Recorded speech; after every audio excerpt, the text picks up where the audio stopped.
Hey guys, this is OK Turbo again. So, um, last time I did a video on a 38 millimeter high power low-key reload. So this one's going to be for one of my mid-power rockets. This is going to be putting together a reload for an Aerotech G76 7 G. The G is for green. This is their green propellant. So this is a G76. This goes in the 29/40 to 120 case. So the low keys are fairly simple to put together. The Aerotechs aren't bad. Aerotech's been around for a lot longer, so you have to kind of be careful on some of these because they have different versions. This goes into what they call the Hobbyline, or they used to call it the Hobbyline cases. So I've got a box here with I keep some of my motors in, motor cases. So I've got a couple of these that I use for my mid power. So this one's been around a while. Here's the other one. They're both exactly the same, but this is the 29/40/120, and this is what they call, like I said, what they used to call the Hobbyline. I've got a special little tool here that helps, tightening those up and things. So this is the case that it's going to go in. So I say all this because I had prepped another rocket motor. This is going to go in my mid-power interceptor. So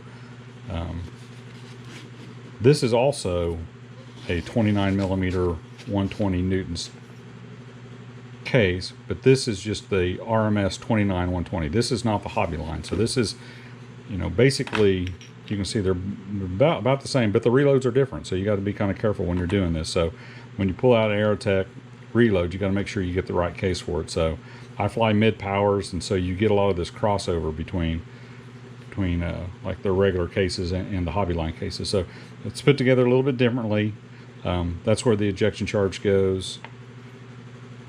Screw together. I mean, it's very similar, but this reload will not fit this case. So that's just one thing to remember. So kind of keep that together for that other rocket.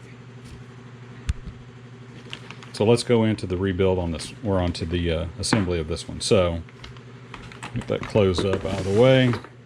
Got the motor case. Here we go.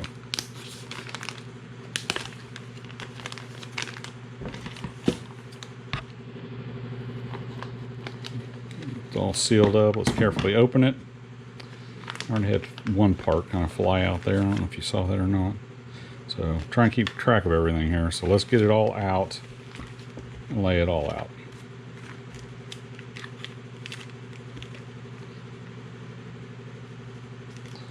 So there is a propellant grain, and then there's another one down in here too. There's another propellant grain. This actually has the black powder inside of it, so don't open that up yet. That's got the ejection charge black powder. You've got a couple of little cardboard tubes. Those are for the delay section. That's the delay element, the propellant for the delay. Here's a washer, insulating washer, and some O-rings. This is the igniter, so we'll save that. Then this is the insulator tube that goes in there. The propellant grains go inside of it. So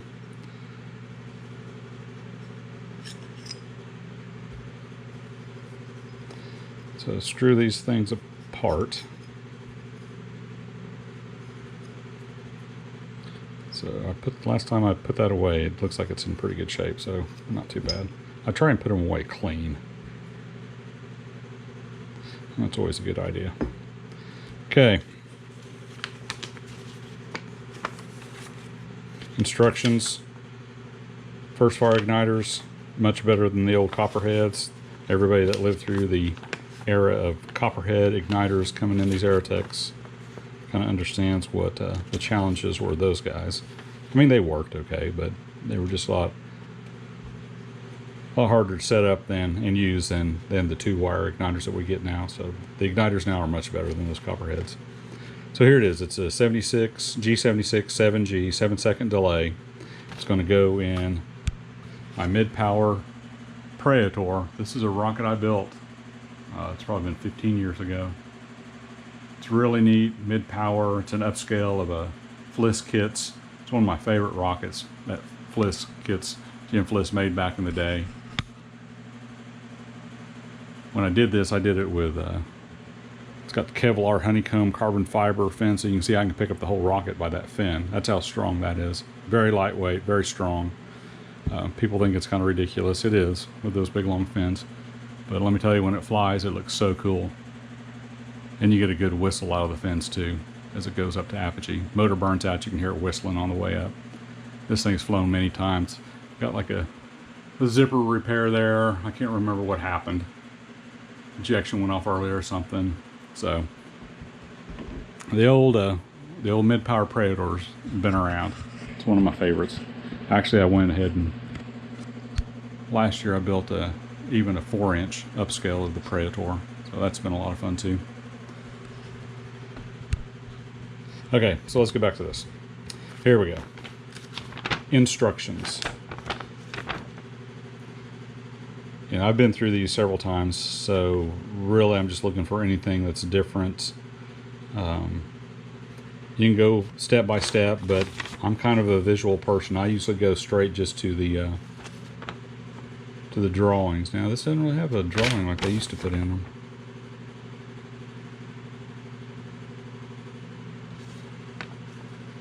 Yeah, they used to have more of a cutaway drawing. This drawing's okay.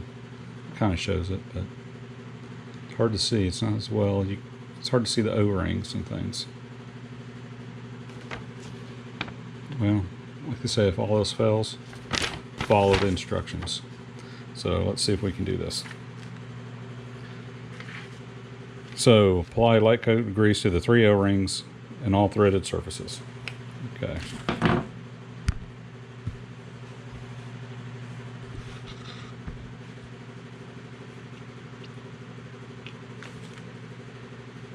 That's the disposable nozzle. Get the O-rings here.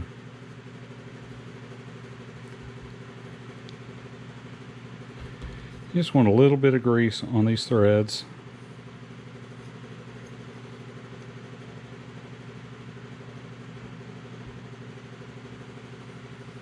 It's already pretty good from when I put it away. I want a light coat of grease inside this. That's usually what I do. It helps it come apart when you're ready to do that. This is the rear closure, aft end closure.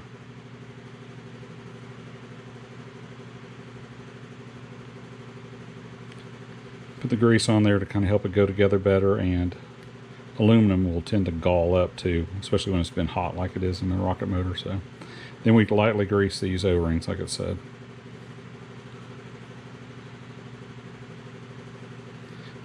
Just want a thin film of grease, whatever's on your fingers. Okay, so that's good. Grab a paper towel here to wipe my hand off.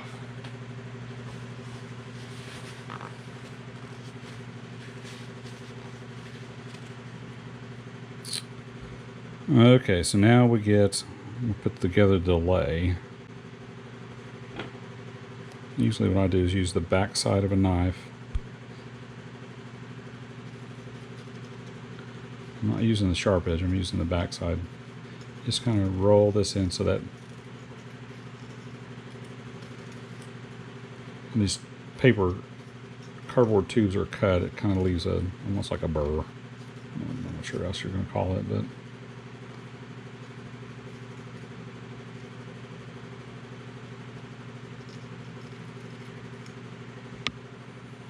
okay, so we're looking at our instructions here. Delay spacer, if provided, and it is provided. There's the delay element. And that is all there is to that. Just stack that in there, there's that.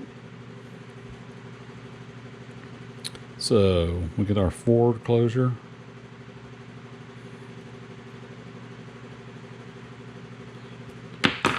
Hey, getting away from me there. What I'm trying to do is just get a little bit of grease on the inside of that. Helps the, this is, when you're cleaning the motor, this is probably one of the hardest parts to get out, is this, all this stuff in the delay.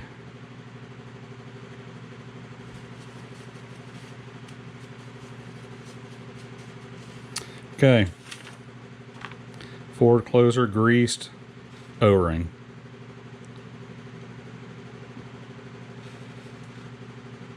And it shows with the delay propellant grain all the way in, so just like that. Forward closure with delay element facing O-ring as shown. Okay, got that. Now we get our propellant drains.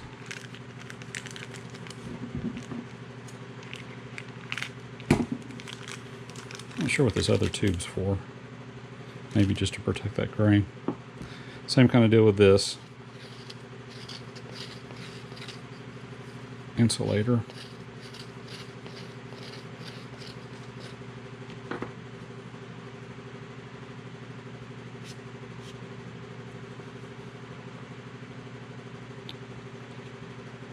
And you know, I'm going to tape these together so the slots line up, so when I get ready to do my igniter,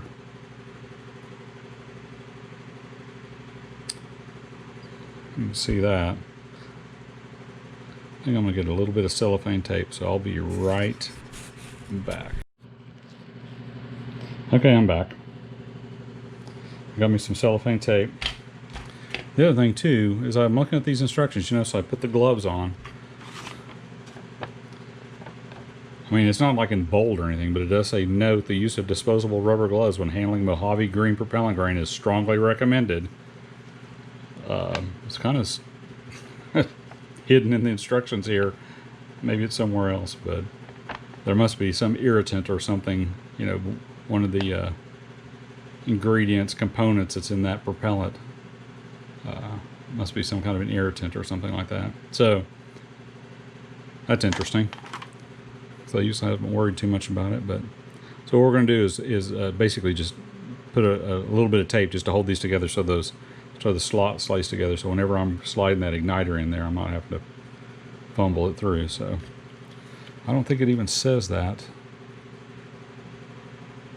to do, but this is, over the years you put enough of these together that you kind of learn some of these tricks. So it doesn't, I'm not using it very much here. I'm not even going the full way around. I'm just want enough tape on there to kind of keep that slot lined up. Then, let's see if I did this okay, and voila. Even with the gloves on, I'm impressed. Usually when you put the gloves on, you start wrestling with that stuff. So, okay, so there's that's in. So instructions. Okay, it shows putting it into the case. There's a forward insulator and a forward O-ring. So this is forward. It doesn't really matter here if you go which side is forward. The case itself is symmetrical. You just use these different enclosures. So I'm going to put the that slides right in. We've got the insulator.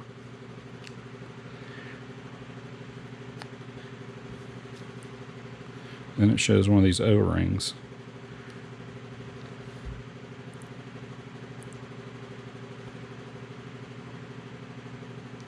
And actually, when it goes in, that's where the O-ring is seating. A little bit of a fuzzy there. What's going on?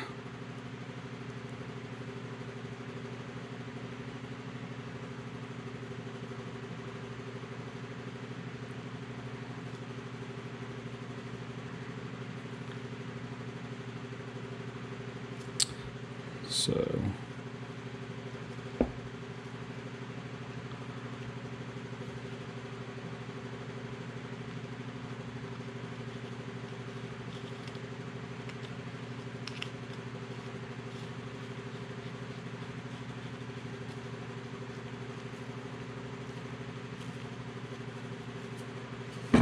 there's that.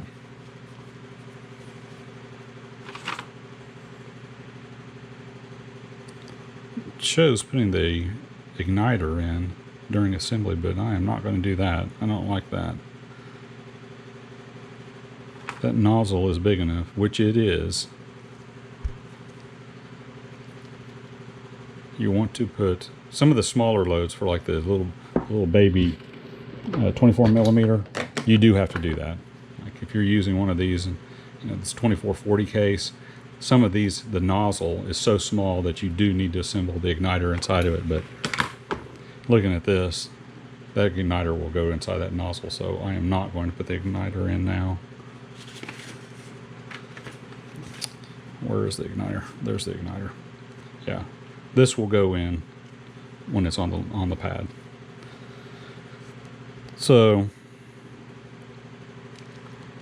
the way these go,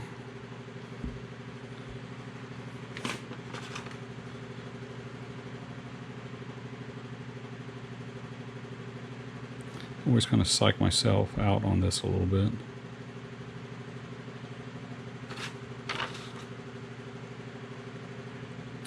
Nope, goes like that. That is the way that goes. So there is an O-ring.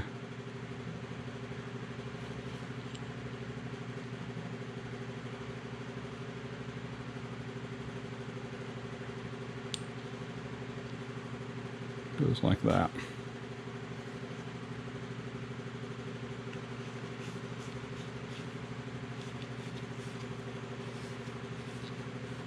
This does get squeezed together fairly tightly.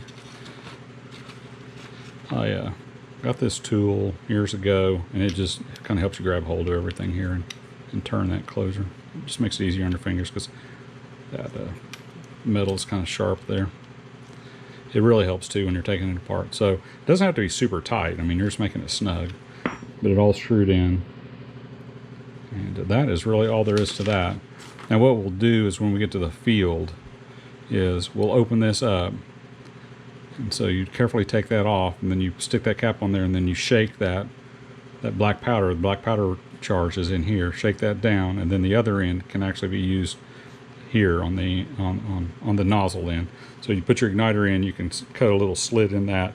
That puts a cap in. That helps that motor get up to pressure. So as soon as the igniter goes off when you're launching it, it'll help this motor get pressurized quicker, so it doesn't sit there and chuff. I've had sometimes where the motor will sit there, the igniter will go off, you see the smoke come out, and they'll sit there, chuff, chuff, chuff, chuff, until it builds up enough pressure to really get the propellant going. So when you put the cap on, that kind of just helps that happen a lot faster, so you'll get a quicker ignition. This extra tube, I think, was just to protect that propellant grain.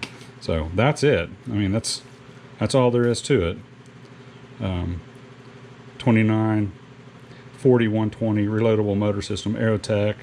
I got the G79. I do the same thing that I did with the bigger motor, is I try and put them all together. I might find a Ziploc baggie, but what I'll do is put this all together in a baggie, tape this in, put this in, ejection charge, where's my igniter, put my igniter in there, and it'll be ready to go. So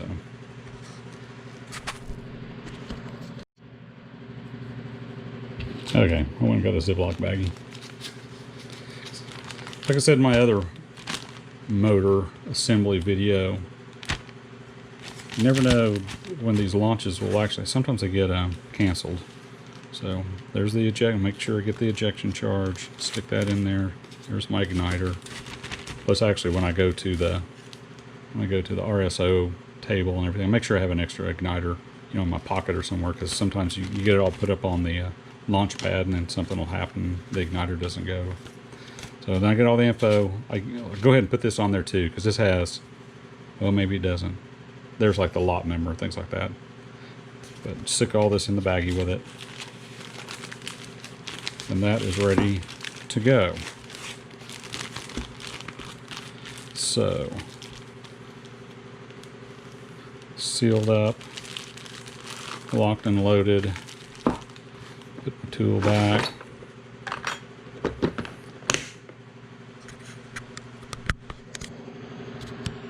The old mid-power Praetor. the very high-tech motor retention system on it. You can see all the black. One of my favorite motors on this one are these, the fast jack motors. I think it's a G35, something like that. So I've sent it up on a G79 white. It does really good. This is a G, or maybe it's a G77. This is a G76 Green. So, and it really gets it off the rail fast. So that's a ton of fun. So anyhow, I'm rambling now. So that's how you put together a Hobbyline Aerotech G76 rocket motor. Okay, turbo style. Thanks everybody. Bye.